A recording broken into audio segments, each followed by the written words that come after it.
सत्ता परिवर्तन की लहर के बाद नतीजे सामने आ रहे हैं और यहां पर बीएनपी पार्टी 2 दशक के बाद सत्ता में वापस लौटती हुई दिख रही है, जहां पर सत्ता परिवर्तन की लहर इतिहास रच रही है। शेख हसीना के युग के अंत के बाद हुए पहले आम चुनाव के नतीजों ने यह साफ कर दिया है कि बांग्लादेश की आवाम ने बदलाव के पक्ष में वोट दिया है। शुरुआती रुझानों और नतीजों में बीएनपी यानी बांग्लादेश नेशनलिस्ट पार्टी ने भारी बहुमत हासिल यहां पर कर लिया है और 17 साल के लंबे निर्वासन के बाद तारिक रहमान की सत्ता में वापसी की पटकथा लिख दी गई है। लेकिन भारत के लिए यह चुनावी नतीजा क्या मायने रखता है? क्या ढाका और दिल्ली के रिश्तों में अब खटास आएगी या फिर सहयोग का नया अध्याय शुरू होगा? प्रधानमंत्री मोदी ने भी तारिक रहमान को जीत की बधाई दे दी है। बांग्लादेश चुनाव पर आपको ग्राउंड से हर अपडेट हम इस खास बुलेटिन में देंगे। हमारे साथ मेहमान भी इस पर जुड़ेंगे, उनसे भी यहां पर हम चर्चा करेंगे और जानेंगे कि बांग्लादेश में हुए सत्ता के इस बड़े बदलाव के क्या मायने हैं इस क्षेत्र के लिए, भारत के लिए, भारत बांग्लादेश संबंधों के लिए। इस बीच आप देखिए बांग्लादेश के इस चुनाव में ऐतिहासिक बदलाव होता हुआ दिख रहा है। बांग्लादेश नेशनलिस्ट पार्टी सत्ता में वापस लौट रही है। इससे पहले 2001 से 6 तक खालिदा जिया इस पार्टी से प्रधानमंत्री बांग्लादेश की रही थी और अब उनके बेटे सत्ता में काबिज होने जा रहे हैं। बांग्लादेश के चुनाव में यह ऐतिहासिक बदलाव है। बांग्लादेश नेशनलिस्ट पार्टी की बम्पर जीत होती हुई दिख रही है। बांग्लादेश चुनाव में बीएनपी को 209 से ज्यादा सीटें मिल रही हैं। 299 सीटों पर चुनाव हुआ था और वहां पर 209 सीटें यानी प्रचंड बहुमत यहां पर बीएनपी को मिलता हुआ इस बार के चुनाव में दिख रहा है। सामने कौन था यहां पर?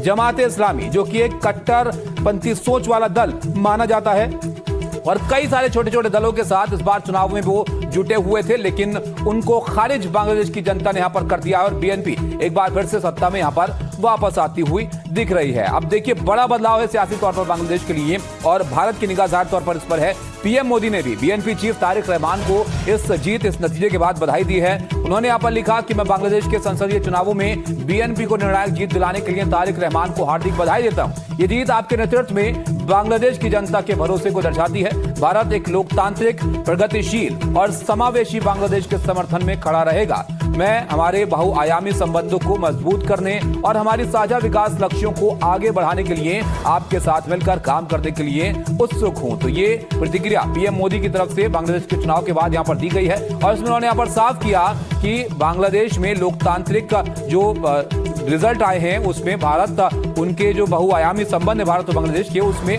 आगे की दिशा में बढ़ने के लिए बिल्कुल यहां पर तैयार है, तत्पर है और सहयोग अगर बांग्लादेश की तरफ से रहता है तो रिश्ते और मजबूत भी यहां पर हो सकते हैं। लेकिन इस दौरान चुनाव में क्या कुछ बांग्लादेश में हुआ है वो हम सब ने यहां पर देखा है। अब इसके बाद कितना बदलाव बांग्लादेश के रुख में आएगा इस पर चर्चा करते हैं। दीपक वोरा साहब हमारे साथ हैं, पूर्व राजनयिक हैं। अशोक सज्जनहार साहब जुड़ रहे हैं, पूर्व राजनयिक हैं आप भी। और major general retired AK Siwach साहब हैं, रक्षा विशेषज्ञ हैं। आप तीनों का बहुत स्वागत है। दीपक वोरा साहब, सबसे पहले आपके पास मैं यहां पर आता हूं। देखिए 2 दशक के बाद बीएनपी सत्ता में लौट रही है और इस दौरान काफी कुछ घटा है बांग्लादेश की सियासत में। हाल का वक्त आप देखें तो कैसी स्थिति वहां पर थी, ऐसे में बीएनपी का वापस लौटना, इसको आप किस तरह का संकेत देखते हैं? बहुत बहुत धन्यवाद साहब, आपके चैनल पर बहुत अच्छा लगता है। फिर आपने एम्बेसडर अशोक सज्जनहार को भी बुलाया है। आप तो खुद बेमिसाल हैं, वो भी बेमिसाल है और फिर जनरल सिवाज की जानकारी मुझसे कहीं ज्यादा है। शुरुआत करता हूं, कई बार मैं इस देश में गया हूं सर, और आपको ये बता देता हूं कि जो वहां के निवासी हैं सबसे पहले वो बंगाली हैं। गर्व है उनको उनकी संस्कृति पर और होना चाहिए। उसके बाद बांग्लादेशी हैं और उसके बाद हार्डकोर इस्लामिक है। अगर आप ये 3 स्टेप्स वहां देखेंगे तो आप समझ जाएंगे कि ये जो इस्लामिस्ट पार्टी थी इसको बिल्कुल धक्के दे के बाहर निकाल दिया। सर मैं ये क्यों कह रहा हूं, मैंने ये देखा है जहां जहां मैं रहा हूं सर। आपका पड़ोसी एक है जिहादिस्तान, मैंने वहां पे देखा है, मैंने यमन में देखा है जहां पे मैं रहा हूं सर, मैंने सूडान में देखा है। बहुत देशों में मैंने ये देखा है कि जहां पे हार्डकोर इस्लाम आता है वहां की आर्थिक व्यवस्था ठप हो जाती है।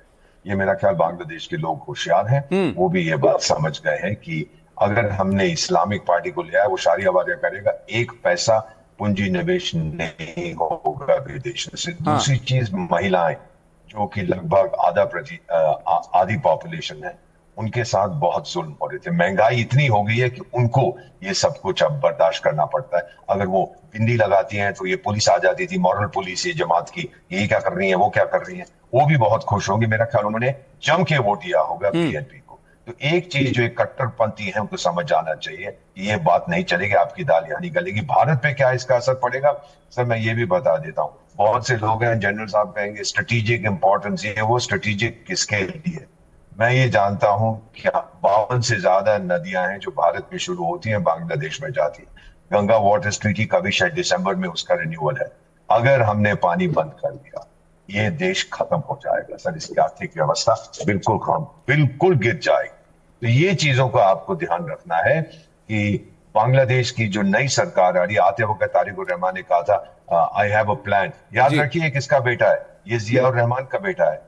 जिया उर रहमान पाकिस्तान फौज में था, फिर उसने दल बदला और वो बांग्लादेश हाँ। लिबरेशन में ज्वाइन कर गया, क्योंकि ये उसने यही अत्याचार दीपक देखे जी, थे। ये बहुत इंपॉर्टेंट पहलू है यहाँ पर। इस पर भी मैं चाहूंगा आप विस्तार से बताइएगा कि तारिक रहमान के शासन में हम कितनी उम्मीद बांग्लादेश से कर सकते हैं, अशोक जी। लेकिन इस जीत को अगर हम इस लिहाज से यहाँ पर देखें कि इनके सामने जो पार्टी थी जिसका जिक्र दीपक जी भी यहाँ पर कर रहे थे, कट्टरपंथी सोच वाली पार्टी उसको माना जाता है, और उसकी हार यहाँ पर होना, यानी बांग्लादेश की जनता ने खारिज कर दिया है कट्टरपंथी सोच को। क्या इसको इस तरह से हमें देखना चाहिए?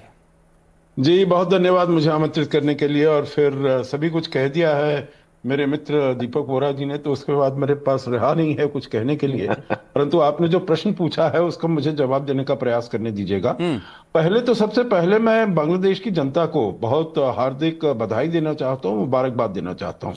क्योंकि देखिए हमने कल क्या कहा था, जब हमसे पूछा गया था हमारे ऑफिशियल स्पोक्स पर्सन से, हमने कहा था जो हमको चाहिए free fair inclusive credible election, और उसका जो रिजल्ट आएगा उसको हम देखेंगे। तो काफी हद तक फ्री फेयर हुआ है। कुछ वायलेंस के केसेस हुए हैं इधर उधर, देखिए डेमोक्रेसीज में ये हो जाते हैं। वहां पर 240 मिलियन, कितनी 200 मिलियन की पॉपुलेशन है, काफी बड़ी तादाद है, आबादी है वहां पर। तो कुछ छुटपुट इधर हुए हैं ढाका में, चिटागोंग वगैरह में, पर by and large free fair कहा जा सकता है। दूसरा, क्रेडिबिलिटी के हिसाब से देखिए, अगर 55%, 60%, जी। तो मतलब काफी लोगों ने इसमें मिलकर इलेक्शन में हिस्सा लिया है।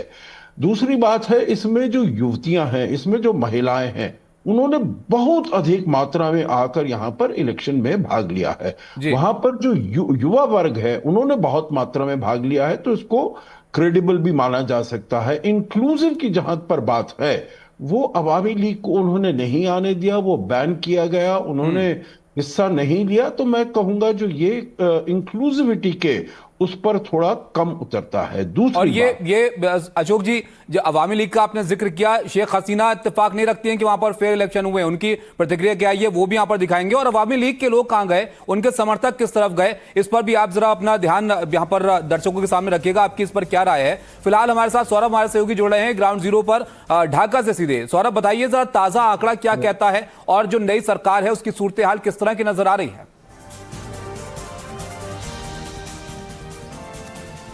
देखिए, बांग्लादेश में नया सरकार बनने के बाद एक चीज तय है कि जो भारत और बांग्लादेश के रिश्ते हैं, जिसमें पिछले कुछ महीनों में एक अच्छे फेज नहीं थे, उसमें सुधार आने की जरूर संभावना है। मैं इसलिए ये कहता हूं क्योंकि देखिए, जब कोई नया सरकार आता है वो चाहते हैं हर जगह में कि अपने पड़ोस को पहले संभाला जाए। और तारिक रहमान का अगर आप विदेश नीति का बात करते हैं तो इसमें उन्होंने साफ कह दिया है कि उनका विदेश नीति क्या है। उन्होंने कहा है कि पिंडी नॉय, दिल्ली नॉय, नॉय अन्य कोनो देश, सबार आगे बांग्लादेश। जो बांग्ला में कहा है, इसका अनुवाद ये होता है कि पिंडी नहीं, दिल्ली नहीं, और कोई देश नहीं, सबसे पहले बांग्लादेश। तो इसका मतलब यह है कि बांग्लादेश के साथ जो रिश्ता है वो बांग्लादेश के इंटरेस्ट में वो तय करेंगे। लेकिन जो एक इंटरिम सरकार के समय जो एक पाकिस्तान की तरफ एक पिवट हो रहा था रिलेशनशिप, इसमें क्या सुधार आएंगे, इसमें क्या चेंजेस आएंगे, ये जरूर एक एक्सपेक्टेशन हो सकता है। क्योंकि इसमें दोनों जो स्टेटमेंट्स है रिलेशनशिप का, इसमें काफी एक क्लियर डिफरेंस दिखता है।